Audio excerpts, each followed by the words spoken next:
Baik, Assalamualaikum warahmatullahi wabarakatuh. Selamat datang kembali di Emil Salim YouTube channel. Di beberapa waktu lalu kita sudah pernah membahas tentang cara membuat sebuah kode otomatis ya di kode editor. Nah, di video tersebut ada komentar pertanyaan ya, lebih jelasnya itu sebuah pertanyaan seperti ini.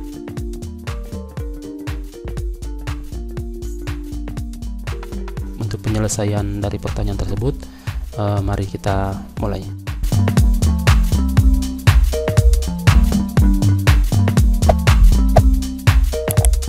Baik, di sini saya buka dulu. Saya sudah membuat sebuah project ya.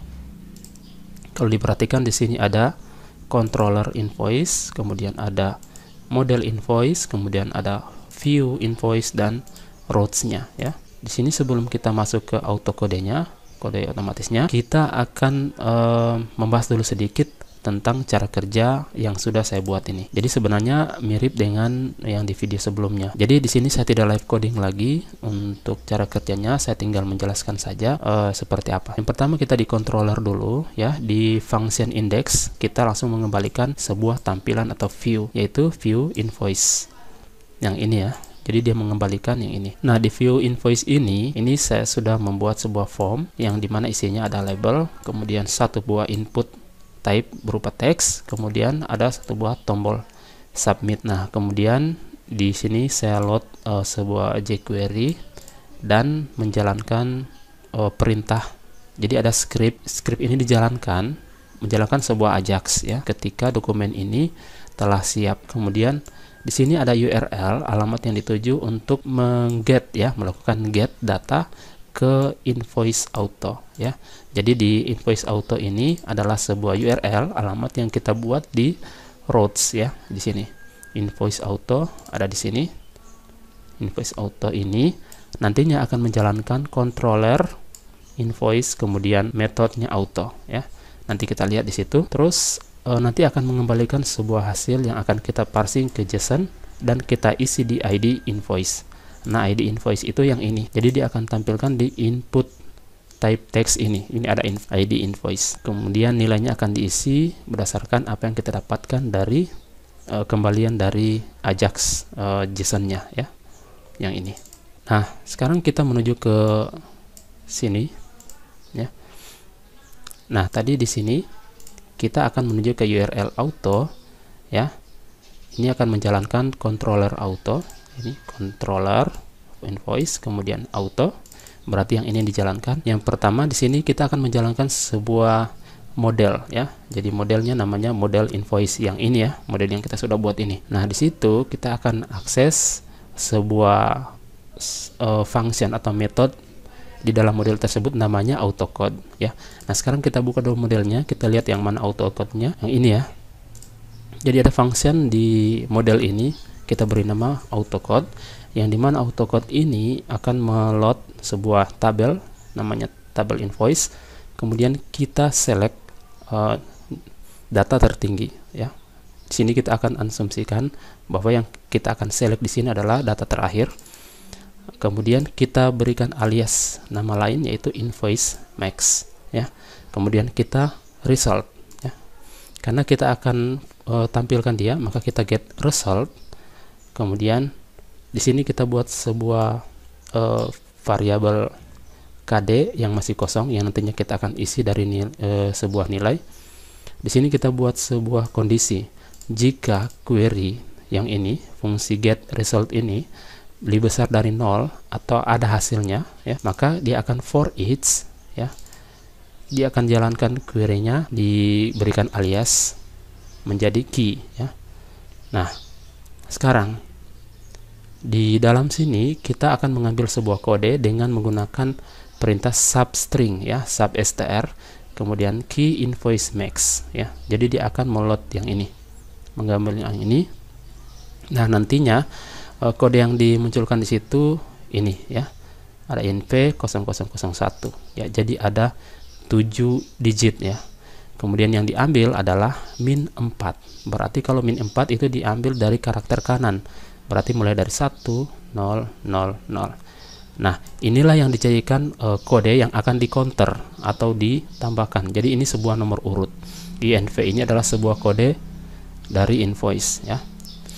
Terus ketika sudah didapatkan ambil kodenya, maka kita akan tambahkan 1. Di sini kita ubah dulu variabelnya menjadi integer sehingga bisa dijumlahkan. Tambah 1. Kemudian kita akan isi hasilnya ke sprintf. Ini jadi kita isi di variabel printf.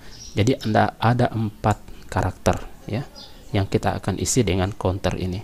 Hasilnya itu diisikan ke string kd. Nah, apabila di sini kita tidak menemukan data di sini, tidak menemukan query-nya, maka dia akan langsung kembalikan bahwa kd itu dia langsung dengan isian langsung direset menjadi 0001 dan di return dikembalikan nilainya INV dan disambung dengan string kd yang ini. Baik. Nah, nantinya dikembalikan ke controller di sini. Dikembalikan ke controller datanya yang ini hasilnya tadi, kemudian diisi ke JSON ya. JSON encode di return akan kembali ke view. Disinilah menjadi hasil, kemudian hasilnya di parse JSON, kemudian variabel ini yang sudah berisi data tadi yang dikembalikan, kode tadi diisi di ID invoice melewati value ini. Baik, seperti itu penjelasannya ya. Nah, sekarang kita coba jalankan dulu. Di sini untuk MySQL-nya sudah dijalankan. Saya akan jalankan dulu local development servernya, yaitu PHP Spark Serve. Oke, coba kita lihat.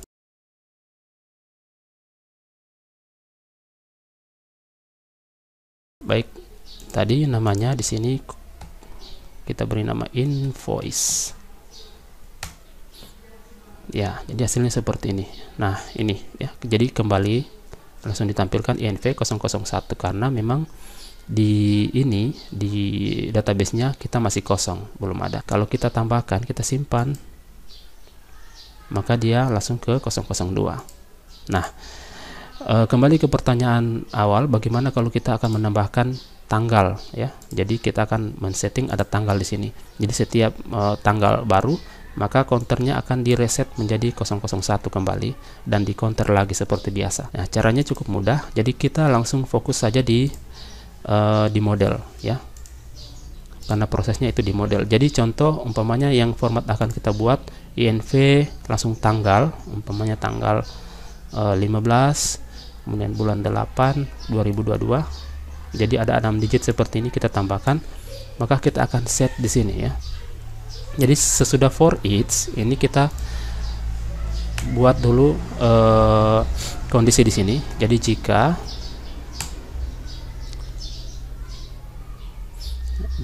kita langsung sub str ya, kita akan mengambil karakter yang ini, yang invoice max tadi ya. Sini invoice max tadi ini kita akan ambil karakter di antara dari ini dan ini ya. Berarti di sini ada 1 2 3. Kemudian dari belakang sini minus 1 2 3 4. Berarti di sini 3 dimulai dari 3, kemudian dari belakang kita hitung dari minus 4. Jadi yang karakter yang ada di dalamnya di antaranya itu yang akan diambil, yang ini. Oke. Nah, kemudian kita berikan jika dia sama dengan tanggal hari ini, berarti formatnya date, kemudian tanggal hari ini ya. Kita cukup memberikan format 22 digit ya, berarti date ya. Date, month, year, seperti itu. Jika sama dengan tanggal sekarang, maka kita akan menjalankan counter ini. Ini kita pindahkan ke atas saja. Oke. Nah, kemudian jika tidak, else, maka kita akan set ini, kita akan kembali ke KD 001. Dan di sini di returnnya nanti kita akan fokus ke tanggal hari ini ya. Maka kita ambil format ini, copy, saya tambahkan di sini.